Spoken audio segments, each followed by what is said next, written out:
Welcome to the second half of Season 4 review and some commentary, and telling you what you should and should not watch as you prepare for Season 7.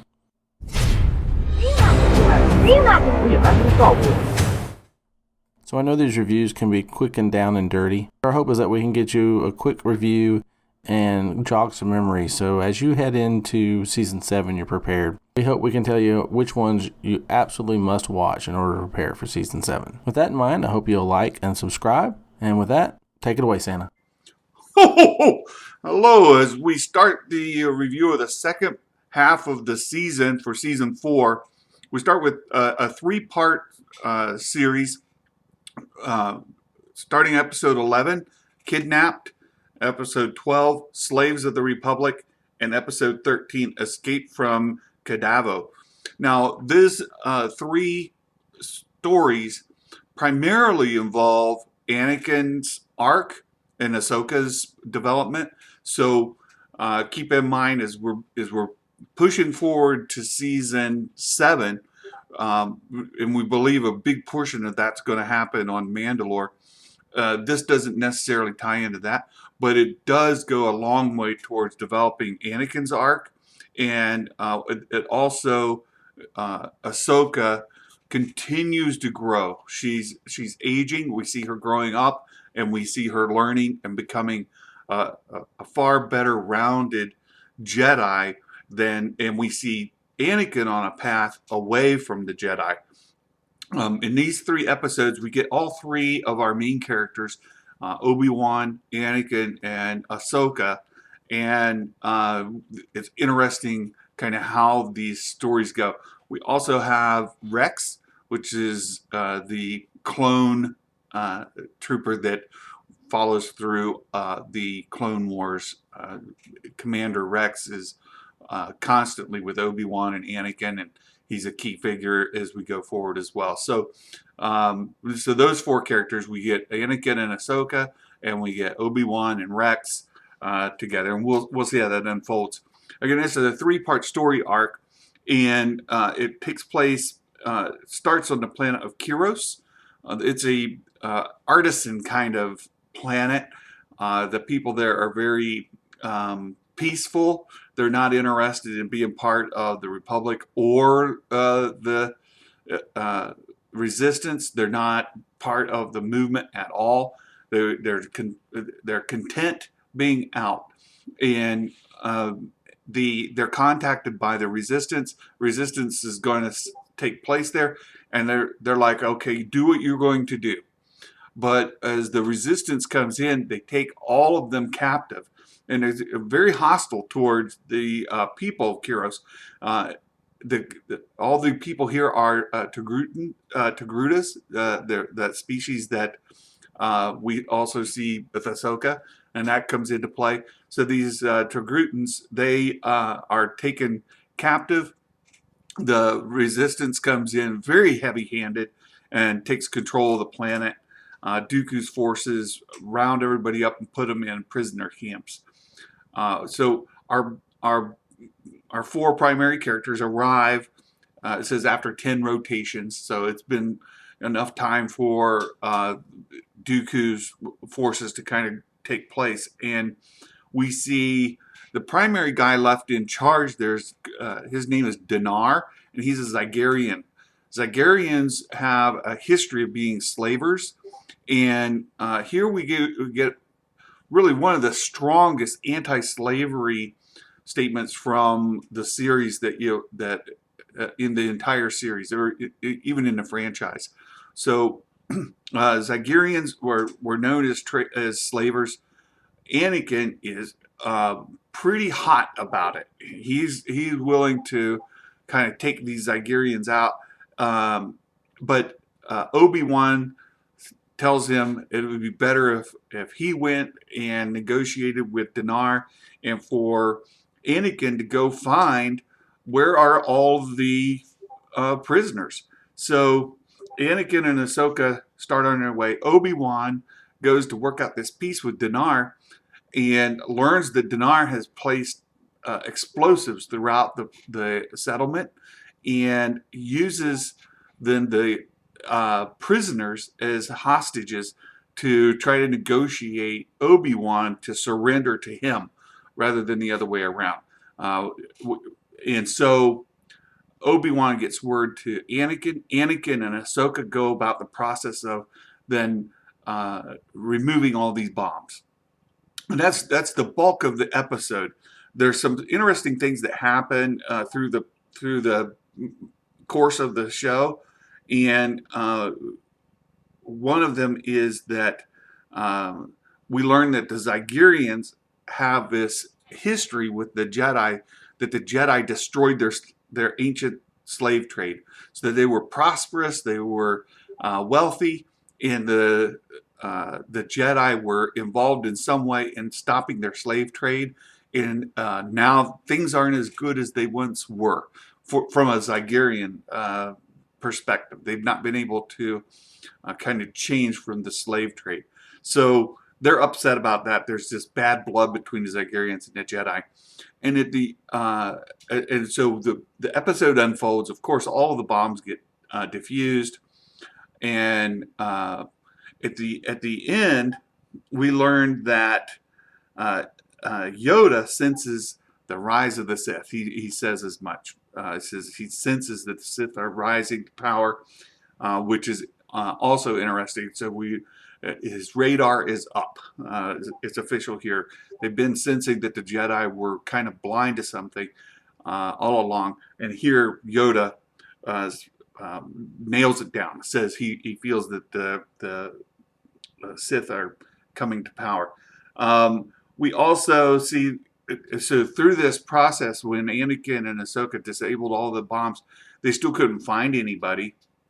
We learned that the slavers took all of the prisoners off planet. So they've been taken off planet to Zygeria, and that's where episode 2 comes into play. So Obi-Wan, Anakin, Ahsoka, and Rex, again, they go to Zygeria and they split up again. Obi-Wan and Rex end up getting taken prisoner. Anakin is playing the role of a slave trader, and Ahsoka is his slave. And they go, and he name drops to get an audience with the Queen. He's taken into her court, and he then kind of tries to woo her a little bit. He all complimentary towards her, and he's trying to gain inroads to get information about these slaves and to kind of break it up and to free them. So the Queen talks to him. Obi-Wan is taken captive. He gets beaten, and his identity is identified. They figure out, oh, we've got a Jedi here. And it's interesting what they do with him. They decide that they're going to actually sell Obi-Wan because the Zygerians are like, haha, we've defeated a Jedi. We can trade him in the slave trade. He'll be worth a lot of money, and show that we have returned. We have come back to dominance, and our economy will pick back up. The Queen tells the people, as Obi-Wan here is brought before them to be traded, that the Jedi have forsaken their traditions and have become weak. They're slaves to the Senate, which is true. We know that the Jedi have kind of lost their way. They've kind of become an arm of the Senate. They've been used more in a tactical military perspective rather than keeping the peace. And it's something that the Jedi Council has been lamenting. Yoda's been lamenting. We see people, there's this friction there where they don't think they're doing the right thing, but there's nothing else they can do about it except try to restore peace through supporting the Republic. So the Queen's not at all wrong that they've become slaves to the Senate, which is an interesting quote.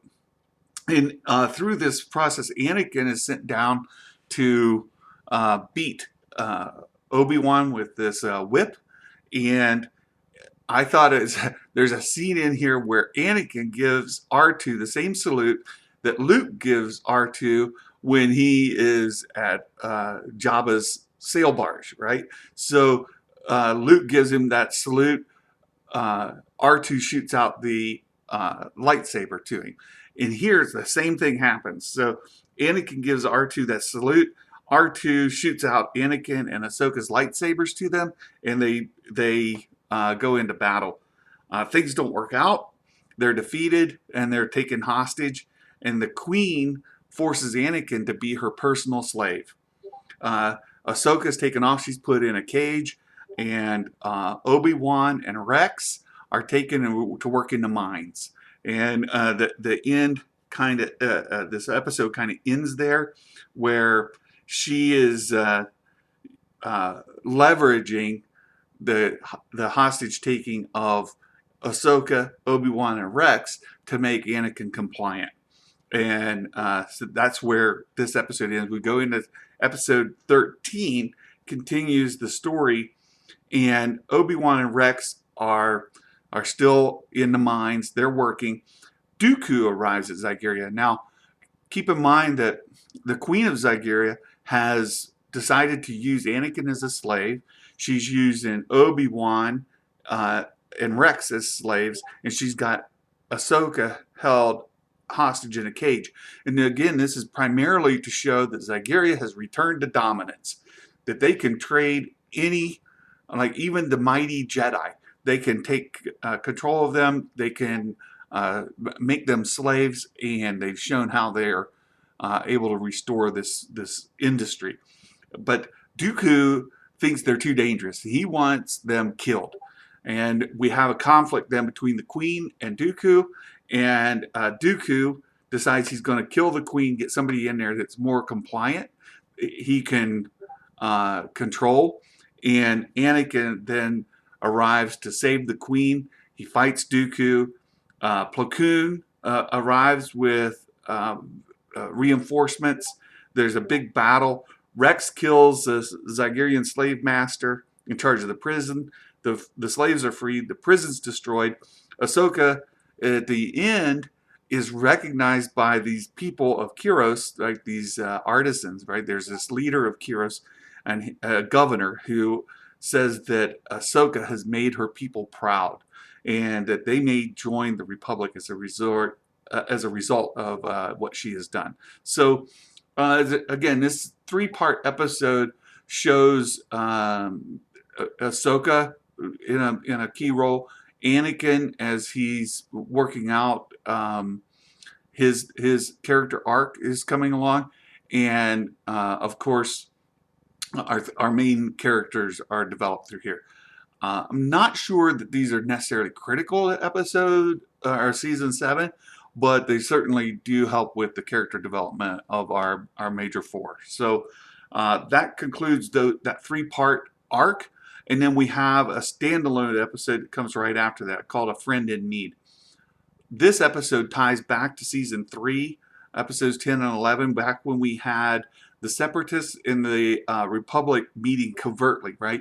So back then we had Padme meeting secretly with her friend, Nina, and they work out this kind of peace thing, but Nina is then assassinated. Her son Lux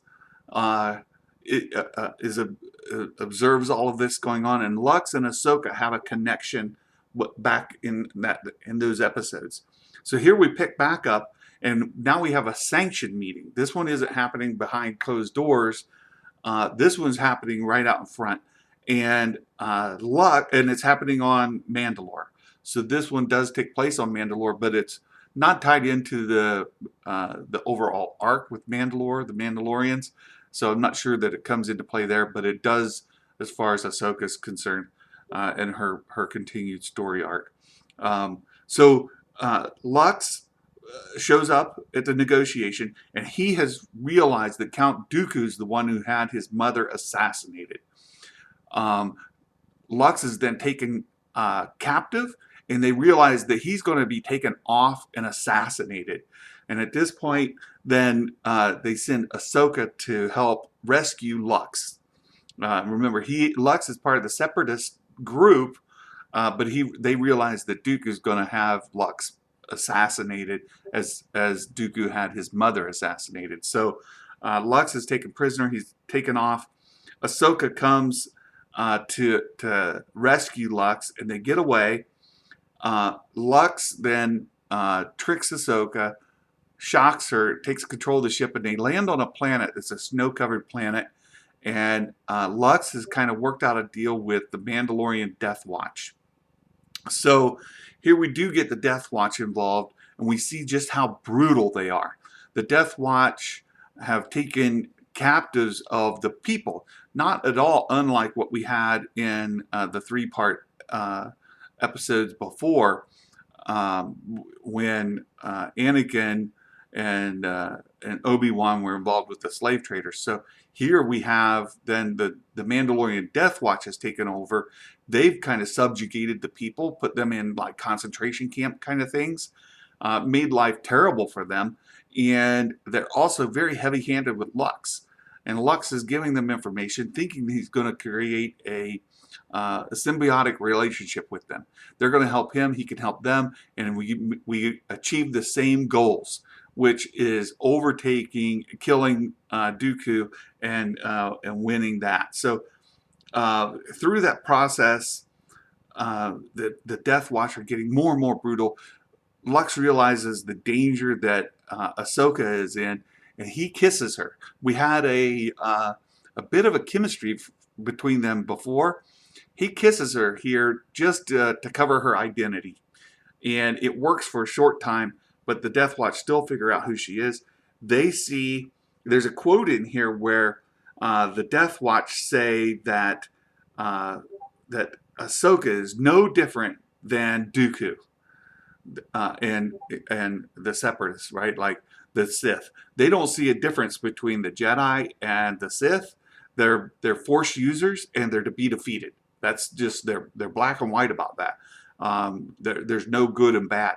So they're intent on killing Ahsoka, and R2 has repaired some droids. A battle takes place. Ahsoka gets free. The Death Watch leaders fight Ahsoka using the Darksaber, and at the end, Ahsoka and the droids are able to free themselves, and then Lux. Ahsoka's wanting to bring Lux back to the Republic. He doesn't want. He's not joining the Republic.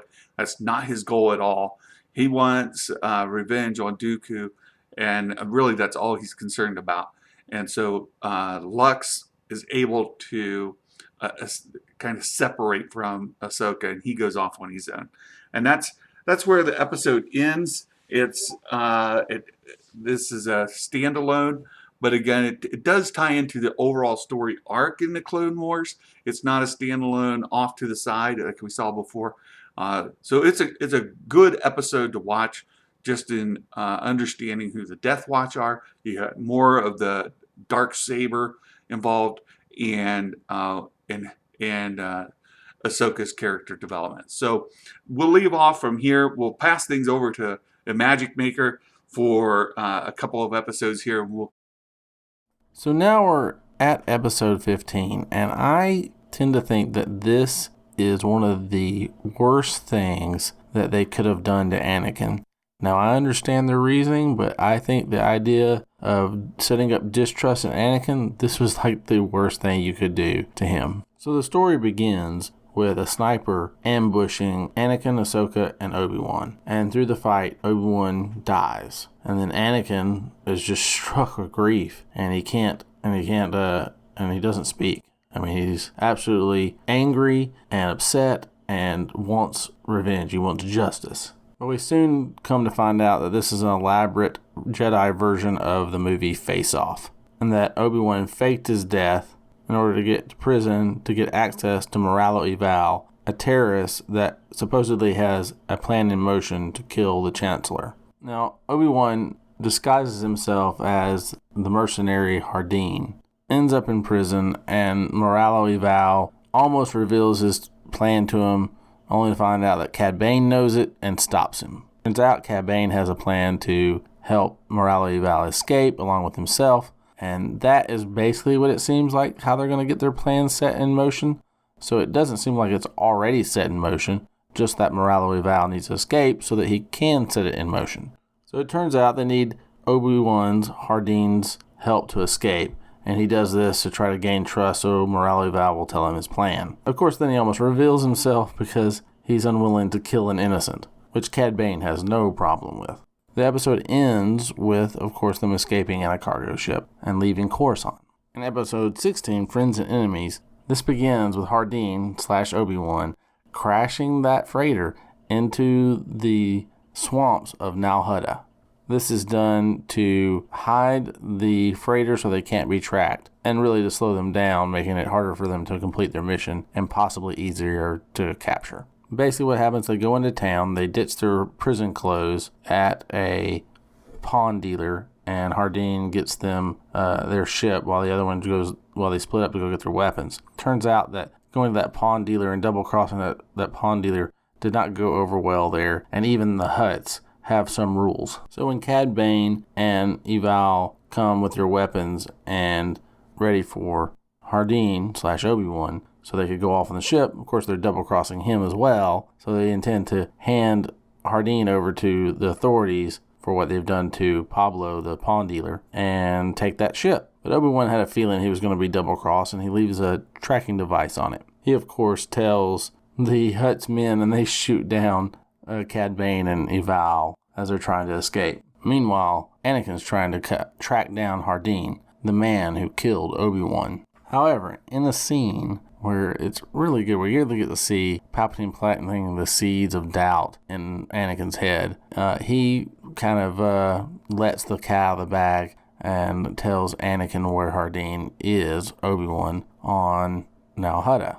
All the while, Hardeen/Obi-Wan is getting a ship so that he can offer a ride to Cad Bane and Eval. It's kind of funny because actually Obi-Wan escaped, and he plays this off as if the Hutts owed him a favor. As if. So Anakin and Ahsoka track Hardeen, Cad Bane, and Eval down to this fueling moon because the guy who sold them the ship didn't fill up the ship with a full tank, forcing them to stop at this fueling station owned by the ship salesman's brother. Everybody's crooked.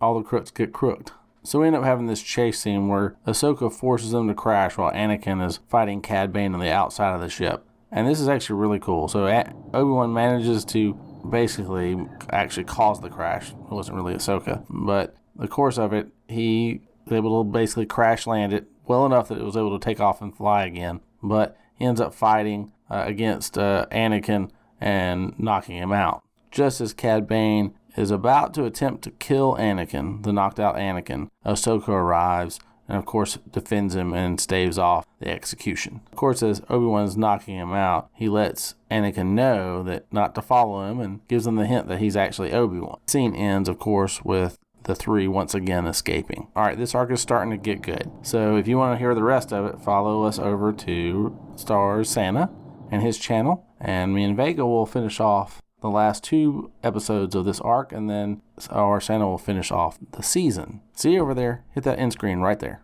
Oh, and I almost forgot to mention the most coolest thing is that in this episode, Obi-Wan Hardeen uses an old prototype concept art drawing from Ralph McQuarrie for Boba